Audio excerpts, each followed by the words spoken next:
Hey, this is Marcus Watch with Good Morning March Madness. This is Saturday morning, Elite Eight. I will admit, and I'm going to just say this up top, I have never in my life gone 0 for 8 in the Sweet 16. Here we are. I was 30 and 18 going into it. Obviously this is against the spread and totals and stuff. This is not straight up. 0 for 8. It's kind of tough. Kind of tough getting up on here this morning after 0 for 8. Florida and Texas Tech leads us off today. Florida is favored by 6.5. And, again, you got to know kind of like the health of Florida and their big man before you really have an informed decision. Unfortunately, as of this taping, I'm not sure what it is. But either way, my gut feeling is I'm taking Florida minus the 6.5. I've just liked how the Gators have found a way. Things have not been perfect. Against Maryland, they had all kinds of, especially when Condon was out, they had some really bad stretches, let's just be honest. But they always find a way over 40 minutes. In Texas Tech, I just have not been impressed. And yes, they got away with the miracle against Arkansas, but I just haven't been impressed with what they do. What they've done in this tournament, rather. So, yeah, give me Florida minus 6.5. Duke and Alabama. This is a little bit different because Duke has played so well, and Duke also has had a bracket that has allowed them to play so well. I think Florida certainly has had a more challenging path than what Duke has had on the other side. With that being said, because how Duke plays defense, what Duke does for me, it's not anything on the offensive end. Because on the offensive end, you can duplicate what Duke does. The better teams offensively are just as talented, if not more talented. It's what Duke does on the defensive end.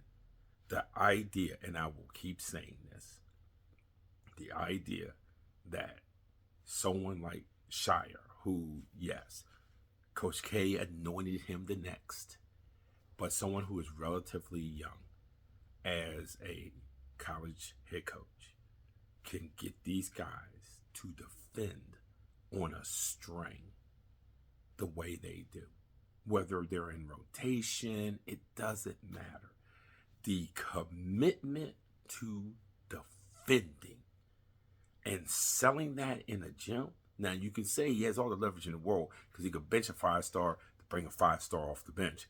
We got that. But even with that, man, that is part of coaching. Part of coaching is that. It's more than X's and O's. Part of coaching is that. And I give Jon Scheyer all the credit in the world to be that young in the industry and to be able to do what he's doing with this team. And I know the layman would be like, oh, well, he should. Look, here's Cooper Flag. And that's what a layman would say.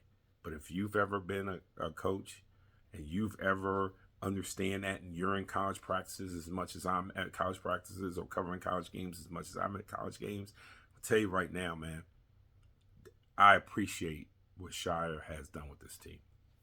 On the other side, Alabama, people who follow me and read my content, before the season started, I thought Alabama would be the national champions. I absolutely positively loved this team before the season started. It just hasn't been for them what I thought it would be. I thought they would be better and a little bit more efficient than what they are. Now, you can always argue, come on, man, they play in the SEC. If you're going to play in the SEC every night, some of your weaknesses are going to get exploited.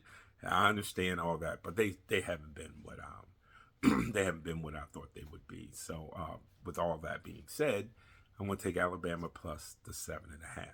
So we have Florida minus the 6.5, Alabama plus the 7.5. It's Marcus Washington with Good Morning March Madness on the MTC Media Digital Network.